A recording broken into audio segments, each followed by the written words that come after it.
ali dentro.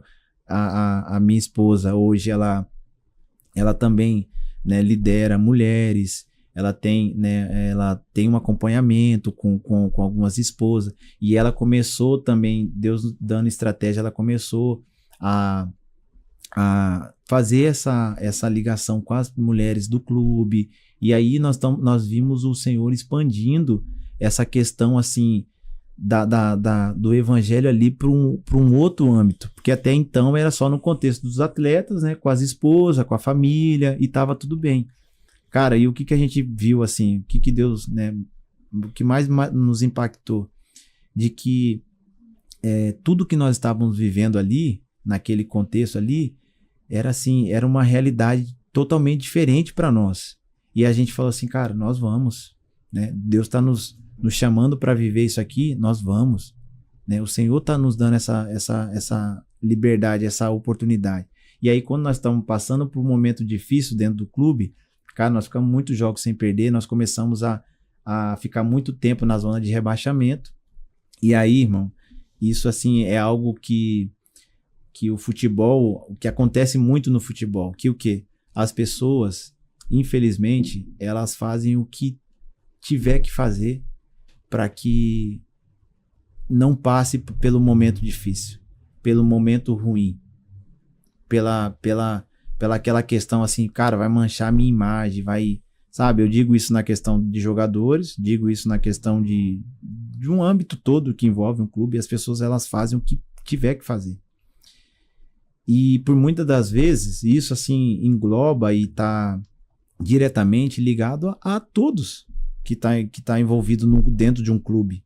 E no momento de dificuldade, cara, a gente viu assim, cara, as pessoas fazendo tanta coisa que assim, os meninos chegavam até nós e comentavam assim, poxa, cara, nós estamos aqui no hotel e na esquina do hotel as pessoas estão fazendo um trabalho em volta do estádio, cara. Jogando pipoca, cachaça e tudo mais, fazendo os rituais e tudo mais, para quê?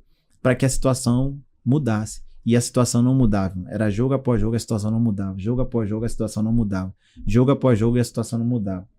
E nós posicionados em oração, em fé, e compartilhava com os meninos, cara, maior é o que está em nós do que aquele que está no mundo, né? Nós somos guardados, selados pelo sangue de Jesus. Nós não nos movemos conforme como as coisas estão acontecendo. Nós nos movemos por direção específica de Deus. Quando Ele nos dá o sinal verde, a gente segue. Quando Deus não nos dá a direção, a gente não vai. A gente mantém posicionado. Ah, mas está fazendo isso e aquilo. Não.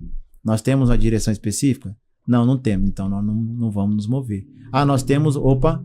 Aí o que aconteceu, irmão? Nós estávamos posicionados ali e tal.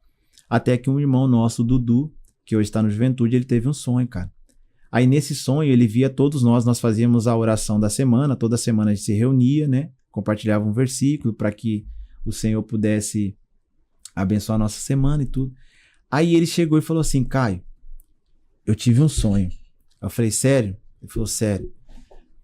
Posso compartilhar com você? Eu falei, não, vamos lá, irmão. Aí ele falou assim, Caio, eu via nós assim, todos nós, reunidos numa roda, num círculo, e eu via tipo um altar próximo ali da nossa roda, e eu vi um fogo do céu que descia e consumia aquela oferta que estava diante do altar. E eu via dois atletas nossos assim, sentindo muito a presença de Deus, que era algo assim que chegou até nos assustar e tal. E aí, quando ele me contou esse sonho, eu falei assim, irmão, eu já entendi. Eu entendi aquilo que o Senhor tá nos comunicando. Aí, a gente tinha um grupo, né, na época ali, do pessoal que tava com a gente. Eu mandei no grupo, falei assim, gente, a gente vai se reunir hoje na casa do João, né, aqueles que puderem estar junto conosco, né, serão bem-vindos, a gente vai orar em relação àquilo que Deus nos mostrou. Porque nós estávamos posicionados esperando a direção específica de Deus. E aí, quando o Senhor nos traz esse sonho e acontece isso, a gente se reúne com o pessoal. Foi, né, algumas pessoas também da direção ali do clube, né, da comissão. E aí, quando a gente se reúne, a gente começa a orar e Deus vai trazendo para nós umas pautas de oração em relação ao que nós tínhamos que que aplicar e viver naquela reta final do Campeonato Brasileiro. E aí, cara, Deus começou a trazer para nós, assim, questão de arrependimento, questão de falas que foram liberadas ali dentro do clube, questão de sacrifícios, de coisas que foram feitas ali naquele clube, e de que assim, cara, nós montamos as pautas de oração, montamos ali e falamos assim, cara, nós vamos começar a orar em cima daquilo que Deus trouxe. E aí, o sonho que o Dudu teve foi assim uma direção clara e específica para nós. E aí nós começamos a orar. E nisso faltava 4 rodadas para acabar a Série B. Aí nisso que falta 4 rodadas para acabar a Série B, o vice-presidente do clube chamou todo mundo e falou assim, ó, rapaziada, vocês têm um valor tal, né? Esquece tudo que foi acordado, vocês têm um valor tal para que, se a Chapecoense permanecer na Série B, a gente, né, acorda com vocês em relação a isso. Beleza. E nisso, ninguém sabia daquilo que ia ser oferecido para nós. E aí nisso, na semana, quando a gente se reúne novamente para falar, eu vou e transmito o sonho do Dudu para todos que estavam ali. Eu falo assim, cara, Deus nos trouxe esse sonho e ele recebeu uma oferta. Não é porque assim, a gente crê que Deus ele pode nos livrar de um rebaixamento, sim. Mas ele é Deus, independente se a gente for rebaixado ou se a gente permanece, Deus não muda. Né? Deus não vai mudar quem ele é porque nós estamos... Mas nós também entendemos que Deus ele pode intervir nessa situação que a gente está vivendo. Cabe a nós nos posicionar em relação à direção que ele está trazendo para a gente. E aí eu transmiti isso para o grupo todo. E eu falei assim, em relação à oferta, eu vou... Essa premiação que está sendo estipulada para nós, estabelecida para nós, eu vou tomar a decisão de doar todo o recurso que vier nas minhas mãos em relação à premiação. E fica, né,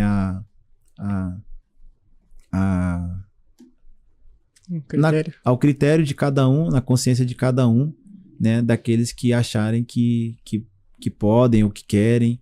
Então, assim, eu vou fazer isso. Eu vou doar. A oferta poderia ser o recurso financeiro, poderia ser, né, o nosso sacrifício, o nosso momento, poderia ser outras. Eu entendi, né, no Senhor que eu deveria entregar, né, essa questão da premiação que a gente poderia receber. E aí, cara, a gente vai pro último jogo do Campeonato Brasileiro, contra o Vitória já campeão. E aí nós, no jogo dificílimo, cara, a gente vai e ganha do Vitória. Aí os outros resultados todos deram certo, a gente permanece na Série B. Tinha que ver a festa, assim, o estádio todo entrou dentro do campo, foi algo assim muito, muito doido, assim. E aí eu só imaginava assim na minha mente, falei, Senhor, o Senhor não precisaria fazer isso. O Senhor não era isso aqui, uma permanência de um acesso é algo muito pequeno para o Senhor. Né? Uma permanência de um rebaixamento é algo muito pequeno para o Senhor. Mas ali eu entendi também, irmão, que, cara, Deus ele se importa quando a gente se importa com aquilo que é importante para Ele. E ali, Deus ele não estava querendo apenas nos livrar de um rebaixamento. Né? Ali foi um contexto assim de que a gente pôde provar e ver a manifestação da glória de Deus dentro de um âmbito de um clube todo, cara. Muita gente ali foi impactada com aquilo que Deus fez. E aí eu cheguei na roda assim, final, que a gente teve ali, né, a permanência e tudo, aí tava todo mundo dentro do vestiário. Eu falei assim, gente, quero falar uma coisa aqui. Tudo que nós vivemos hoje não tem nada a ver conosco, não foi nós. Hoje, esse dia que a gente viveu aqui, ficou marcado como memorial da manifestação da glória de Deus, daquilo que Deus fez por esse clube. Então a glória não é nossa, a glória é dele. E foi assim, cara, algo muito lindo, assim, muito poderoso. Aí ao final a gente recebeu a premiação, né? Eu peguei os valores, outros amigos nossos também doaram os valores. Assim, resumindo, a gente arrecadou quase R$72 mil. E aí a gente pegou as instituições, né? A gente viu que, cara, Deus nos abençoou nessa cidade. Então, assim, Deus, ele nos livrou, né, de um rebaixamento nessa cidade. Então, nós vamos entregar o que é dele, né? A gente foi para casa de asilo, compramos maca para idosos, a gente foi, doamos para crianças que estavam final de ano ali, para o Natal. A gente doou, assim, valores para instituições, igrejas, sabe? Então, assim, cara, a gente saiu dali de Chapecó, assim, com uma sensação, assim, de dever cumprido, sabe? Por mais que... Pessoal, se inscreva no canal, ativa o sininho aí no YouTube e não perca, vai ter várias atualizações. Obrigado.